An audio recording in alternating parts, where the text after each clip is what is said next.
मेरे जिज्ञासु सहयोगियों, नमस्कार। मित्रों, सबसे पहले तो मैं आप सबके प्रति बहुत बहुत इस बात के लिए आभार व्यक्त करना चाहूंगा कि आप सब गीता के इस ज्ञान को इतना महत्व दे रहे हैं, इतना प्यार दे रहे हैं और इतना सम्मान दे रहे हैं। निश्चित तौर पर आप लोगों के इस प्यार और सम्मान से कहीं न कहीं मेरे अंदर उत्साह भी बढ़ रहा है और साथ ही साथ एक गहरी जिम्मेदारी का भी एहसास हो रहा है कि नहीं, मुझे आप सब तक गीता के ज्ञान को बहुत ही व्यावहारिक स्तर पर, बहुत ही सरल रूप में और जहां तक संभव हो सके रोचक तरीके से पहुंचाना है।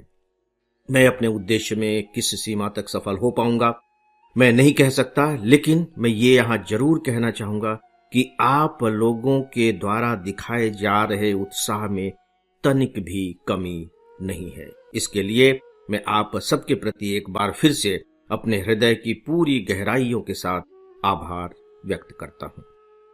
हम सब अभी जीवन के तत्वों के बारे में जानने की कोशिश कर रहे हैं। जी हां, जगत के तत्वों के बारे में नहीं, जीवन के तत्वों के बारे में, और जीवन के उन तत्वों के बारे में जानने की कोशिश कर रहे हैं जिनकी चर्चा सांख्य दर्शन ने की है। तो हम तो यहां गीता के ज्ञान पर बात कर रहे हैं, तो सांख्य दर्शन कहां से आ गया? आप बहुत अच्छे तरीके से जान चुके हैं कि गीता के जो विचार हैं, गीता ने जो जीवन के सूत्र दिए हैं, वे अधिकांशतः सांख्य दर्शन पर ही आधारित हैं। इसलिए मुझे यह लगता है कि बिना सांख्य दर्शन को समझे हम गीता को अच्छे तरीके से नहीं समझ पाएंगे। तो हमने अभी तक सांख्य दर्शन में जो मूल तत्व बताए गए हैं 25, उनकी जानकारी ले ली है। इसमें से जो 20 मूल तत्व हैं उनके बारे में मैंने अपने पिछले एपिसोड में आप सबको थोड़ा से विस्तार के साथ बताया था, लेकिन 5 जो तत्व थे वे शेष रह गए थे। आज मैं उन्हीं पर कुछ बातें करूंगा। 5 तत्व, वे 5 तत्व कौन से हैं आप जान चुके हैं। उन 5 तत्वों में पहला है प्रकृति। ये प्रकृति क्या है? जब हम कहते हैं देखिए प्रकृति, तो सीधे हमारे आंखों के सामने ये पूरा का पूरा नेचर आ जाता है। पहाड़ और नदी, नाले, मैदान, ये सब की सब प्रकृति है। डेफिनेटली बोलचाल की भाषा में ये प्रकृति ही है। लेकिन जो सांख्य दर्शन है वहां प्रकृति का अर्थ है पदार्थ, या यूं कह लीजिए कि इस प्रकृति में जितनी भी वस्तुएं हैं, जितने भी पदार्थ हैं, जितना भी मैटर है, वे सब के सब प्रकृति ही है, यानी कि पदार्थ। हम इनकी व्याख्या आगे चल करके करेंगे। आप देखेंगे कि किस तरह से जीवन के सही निर्णय तक पहुंचने के लिए, अपने दुखों को समझने के लिए और समझ करके उन दुखों से मुक्त होने के लिए, आनंद की अनुभूति करने के लिए, जीवन को बेहतर बनाने के लिए, और सच पूछिए तो जीवन को पूरे उत्साह और उत्साह के साथ जीने के लिए किन किन तत्वों की जरूरत पड़ती है, इनका फैसला हम खुद कर सकेंगे। किसी को बताने की जरूरत नहीं पड़ेगी। आप यूं कह लीजिए कि जो गीता है वो हमें सक्षम बना रही है, और मैं ये मान करके चलता हूं कि गीता शायद जीवन विज्ञान की वह पहली पुस्तक है, वह पहला ग्रंथ है जिसने इस बात को स्थापित किया है कि जो मनुष्य का जीवन है उसके अपने ही नियंत्रण में है। वो जैसा जीवन जीना चाहता है वैसा वह जीवन जी सकता है। इसकी जो की है, इसका जो आधार है, वह है ज्ञान। तो फिलहाल हम लोग उसी ज्ञान के आधार को समझने की कोशिश कर रहे हैं। तो प्रकृति यानी कि पदार्थ। देखिए, वैसे अगर आप दूसरे दर्शन पढ़ेंगे, भारतीय दर्शन ही, तो उसमें प्रकृति का अर्थ आपको नारी से मिलेगा, स्त्री से मिलेगा, प्रकृति और पुरुष। लेकिन यहां उसका अर्थ बिल्कुल अलग है। यहां आपको थोड़ा सा ध्यान रखना पड़ेगा कि अगर सांख्य दर्शन में कहीं प्रकृति शब्द आया है या गीता में अगर कहीं प्रकृति शब्द आया है, तो उसका मतलब पदार्थ से है, इस नेचर से नहीं है। और ये बात अलग है कि ये जो नेचर है, ये जो जगत है, किससे बना है? पदार्थ से ही बना है। तो यहां बहुत ज्यादा अंतर भी इनमें नहीं है। तो दोस्तों, पहला है प्रकृति यानी कि मैटर। दूसरा है बुद्धि। देखिए, बुद्धि भी जीवन का एक बहुत ही महत्वपूर्ण मूल तत्व है। हमारे सामने जब भी किसी तरह की कोई घटना होती है या हम दृश्य देखते हैं या हम कुछ भी करते हैं, तो उसका अर्थ हम निकालते कैसे हैं? अपनी बुद्धि के जरिए, आप एक ऐसे व्यक्ति की कल्पना कीजिए जिसकी बुद्धि गड़बड़ा गई है, जिसे हम कहते हैं कि पेंच ढीला हो गया है।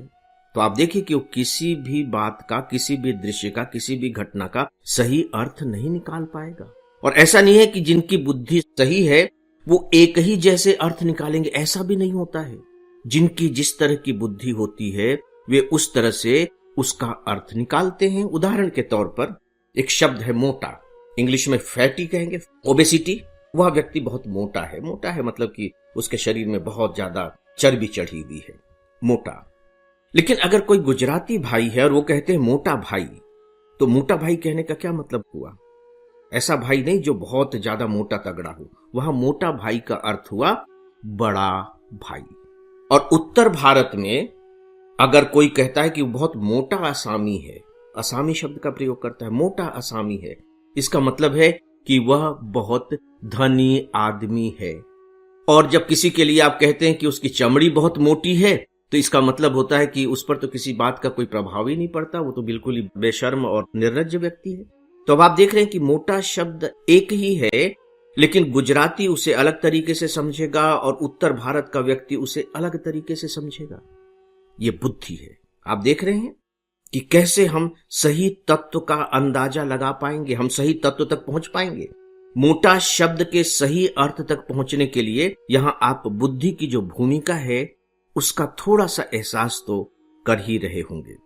अगला तत्व है मन, जिसे कहा गया है मनस, और कहीं कहीं इसके लिए आपको महत शब्द भी पढ़ने को मिल जाएगा। इसका सरल शब्द है मन। आप देखिए हम सबके साथ होता है कि हम किसी भी घटना को केवल अपने मन के आधार पर ही ग्रहण करते हैं, वो घटना चाहे जो भी होती रहे। भगवान श्री राम धनुष तोड़ने के लिए मंच की ओर बढ़ते हैं। उस समय तुलसीदास जी लिखते हैं, आप सब बहुत अच्छे तरीके से परिचित है इस दोहे से, जाकी रही भावना जैसी प्रभु मूर्ति देखी तिन तैसी। तो प्रभु श्री राम की मूर्ति तो बिल्कुल वही है जैसे वो हैं, लेकिन लोग अलग अलग रूप में उन्हें देख रहे हैं। और वो रूप कौन सा है जिस रूप में उन्हें देखा जा रहा है? जिसकी जैसी भावना है। जो गोपियां हैं, जब कृष्ण गोकुल छोड़ करके वृंदावन चले जाते हैं, फिर मथुरा चले जाते हैं, तो देखिए गोपियों के बारे में सूरदास क्या लिखते हैं। सूरदास जी लिखते हैं, तब ये लता लगती अति शीतल, अब वही भई ज्वाल की पुंज। यानी कि जब भगवान कृष्ण यहां थे, हमारे साथ थे, तो ये जो लताएं हैं ये हमें बहुत शीतल लगती थी, बहुत अच्छी लगती थी, बहुत प्यारी लगती थी, बड़ी ठंडी लगती थी, सुहावनी लगती थी। लेकिन अब जबकि कृष्ण हमें छोड़ करके वृंदावन चले गए हैं, मथुरा चले गए हैं, तब भई विषम ज्वाल की पुंजे। तो ऐसा लग रहा है जैसे कि इन लताओं से अग्नि की ज्वाला निकल रही हो। भला बताइए, तब तो उसमें ठंडक का एहसास हो रहा था और अब उसमें ताप का एहसास हो रहा है। तो क्या लताओं के तत्व में कोई परिवर्तन हुआ है? नहीं, लताएं ज्यों की त्यों हैं। जो परिवर्तन हुआ है वह हमारे मन में हुआ है। आप देख रहे हैं कितनी मजेदार बात है, क्योंकि हमें इन सारी बातों को समझना होगा, तभी हम किसी चीज के साथ न्याय कर पाएंगे। और अगर किसी चीज के साथ हम न्याय कर पाएंगे तो जाहिर है कि हम खुद के साथ भी न्याय कर पाएंगे। अगला है दोस्तों अहंकार, ईगो। ईगो के बारे में मुझे बताने की जरूरत नहीं है। आप देखिए कि किस तरीके से जो हमारा अपना ईगो है, जो हमारा अहंकार है, वो हर जगह हमें अर्थबोध कराने में सामने आ जाता है। रावण को विभीषण की बात समझ में नहीं आ रही थी, वो बात सही कह रहे थे। वे सब रावण के सामने राम के बारे में सही तत्व बता रहे थे कि राम कौन है, लेकिन रावण का जो अहंकार था वो रावण को समझने ही नहीं दे रहा था कि तुम समझो कि राम क्या है। अहंकार। और अगला जो तत्व है वह है पुरुष। यहां भी पुरुष का मतलब मैन से नहीं है, व्यक्ति से नहीं है। यहां पुरुष का मतलब है आत्मा से, यहां पुरुष का मतलब है चेतना से। आत्मा, आत्म तत्व। ये आत्म तत्व क्या होता है? ये आत्म तत्व जिस तरीके से गीता में बताया गया है, ये हमारे इमोशंस का, हमारी श्रद्धा का बहुत ही डीपेस्ट लेवल है। ये बहुत गहराई में जाकर स्थित रहता है।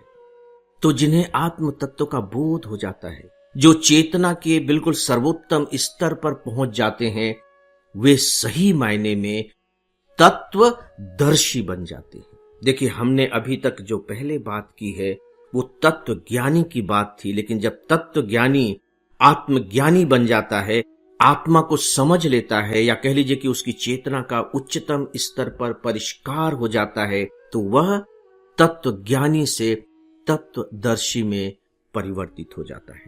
तो ये हैं 5 वे तत्व जो सांख्य दर्शन में वर्णित हैं। 20 तत्वों की चर्चा मैं इससे पहले आप सबसे कर चुका हूं। इस तरीके से सांख्य दर्शन की जो 25 तत्व हैं, अब इनकी चर्चा पूरी होती है। इसी के साथ ही अब आप सबसे मैं अनुमति चाहूंगा, मुझे अपना आशीर्वाद दें। नमस्कार।